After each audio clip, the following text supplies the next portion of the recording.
ಆತ್ಮೀಯ ಸ್ನೇಹಿತರೆ, ನಮಸ್ಕಾರ.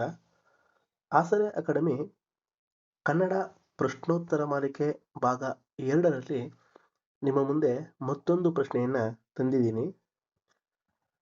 ಸಾಮಾನ್ಯವಾಗಿ ಯಾವುದೇ ಪರೀಕ್ಷೆಗಳಲ್ಲಿ ಶಾಸನಗಳ ಬಗ್ಗೆ ಒಂದು ಪ್ರಶ್ನೆ ಇದ್ದೇ ಇರುತ್ತೆ. ಈ ಸಂಬಂಧ ನಮ್ಮ ಕನ್ನಡದ ಮೊದಲ ಶಾಸನವಾದಂತಹ ಹಲ್ಮಿಡಿ ಶಾಸನದ ಬಗ್ಗೆ ಒಂದಷ್ಟು ತುಂಬ ಪ್ರಮುಖವಾಗಿರ್ತಕ್ಕಂತಹ ಮಾಹಿತಿಯನ್ನ ಈ ಒಂದು ಕ್ಲಾಸಲ್ಲಿ ತಿಳ್ಕೊಳ್ಳುವಂತ ಪ್ರಯತ್ನ ಮಾಡೋಣ. ನೋಡಿ, ಪ್ರಶ್ನೆ ಏನಿದೆ ಅಂದ್ರೆ ಹಲ್ಮಿಡಿ ಶಾಸನವು ಹಲ್ಮಿಡಿ ಶಾಸನವು ಯಾವ ಪ್ರಕಾರದ್ದು ಅಂತ.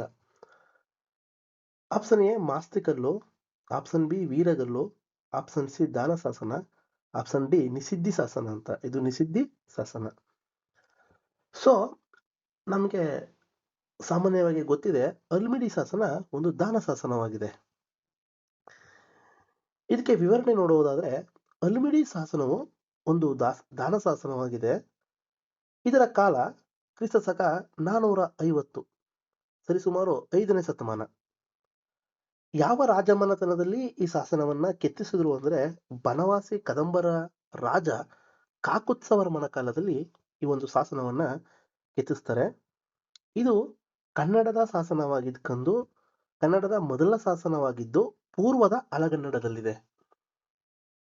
ಹಾಸನ ಜಿಲ್ಲೆ ಬೇಲೂರು ತಾಲೂಕಿನ ಹಲ್ಮಿಡಿ ಎಂಬ ಗ್ರಾಮದಲ್ಲಿ ಈ ಶಾಸನ ಸಿಕ್ಕಿರ್ತಕ್ಕಂಥದ್ದನ್ನ ನೋಡ್ತೀವಿ. ಹಲ್ಮಿಡಿ ಶಾಸನವು ಯಾವ ನದಿಯ ದಂಡೆಯ ಮೇಲಿದೆ ಅಂತನ್ನೋದಾದ್ರೆ, ಯುಗಚಿ ನದಿಯ ದಂಡೆಯ ಮೇಲೆ ಈ ಹಲ್ಮಿಡಿ ಶಾಸನ ಇದೆ. ಹಲ್ಮಿಡಿ ಶಾಸನವನ್ನು ಮೊಟ್ಟ ಮೊದಲ ಬಾರಿಗೆ ಗುರುತಿಸಿದವರು MS ಕೃಷ್ಣ ಅವರು.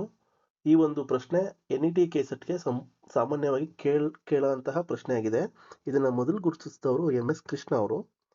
ಈ ಶಾಸನವು 1936ರಲ್ಲಿ ಮೈಸೂರು ಸರ್ಕಾರದ ಶಾಸನ ಇಲಾಖೆಯ ವಾರ್ಷಿಕ ವರದಿಯಲ್ಲಿ ಮೊಟ್ಟ ಮೊದಲ ಬಾರಿಗೆ ಇದನ್ನ ಪ್ರಕಟಿಸ್ತಾರೆ. ಇದು ಕೂಡ ಇಂಪಾರ್ಟೆಂಟ್ ಆದಂತಹ ಒಂದು ಮಾಹಿತಿ. ಈ ಶಾಸನದಲ್ಲಿ 16 ಸಾಲುಗಳಿದೆ. ವಿಷ್ಣು ಪ್ರಾರ್ಥನೆಯಿಂದ ಈ ಒಂದು ಶಾಸನ ಶುರುವಾಗೋದನ್ನ ನಾವು ಕಾಣ್ತೀವಿ. ಮೊದಲ ಸಾಲಿನಲ್ಲಿರುವ ಸಂಸ್ಕೃತ ಶ್ಲೋಕವು ಅನುಷ್ಟುಪ್ ಛಂದಸ್ಸಿನಲ್ಲಿದೆ. ಈ ತರ ಈ ಒಂದು ಹಲ್ಮಿಡಿ ಶಾಸನದ ಬಗ್ಗೆ ನಾವು ಮಾಹಿತಿಯನ್ನ ತಿಳ್ಕೊಳ್ತಾ ಹೋಗ್ಬೋದು. ಹೆಚ್ಚಿನ ಮಾಹಿತಿ ಅನ್ನೋದಾದ್ರೆ ಹಲ್ಮಿಡಿ ಶಾಸನದ ಬಗ್ಗೆ, ಇದು NET ಕೆಸೆಟ್ ಇನ್ನಿತರ ಪರೀಕ್ಷೆಗಳಿಗೆ ತುಂಬಾ ಉಪಯುಕ್ತ ಆಗಿರ್ತಕ್ಕಂಥದ್ದು. ಹೆಚ್ಚಿನ ಮಾಹಿತಿ ಅಂತಂದ್ರೆ, ಇದು ಪೂರ್ವದ ಹಳಗನ್ನಡಕ್ಕೆ ಸೇರಿದ ಶಾಸನ. ಇದರಲ್ಲಿ ದ್ವಿತೀಯ ವಿಭಕ್ತಿ ಪ್ರತ್ಯಯವಾದಂತಹ ಆನ್ ಪ್ರಯೋಗವಾಗಿದೆ. ಉದಾಹರಣೆಗೆ ಆದಾನ್ ಅಂತಕ್ಕಂತಹ ಒಂದು ಪದವನ್ನ ನೋಡ್ಬೋದು. ಇದರಲ್ಲಿ ಷಷ್ಠಿ ವಿಭಕ್ತಿ ಪ್ರತ್ಯಯವಾದಂತಹ ಆ ದೀರ್ಘ ಪ್ರಯೋಗವನ್ನು ಇದರಲ್ಲಿ ಕಾಣಬಹುದು. ಈಗ ಕುಲಬೋರನ, ಜಯನ ಇದೆಲ್ಲವೂ ಕೂಡ ಷಷ್ಠಿ ವಿಭಕ್ತಿಗೆ ಉದಾಹರಣೆಗಳು.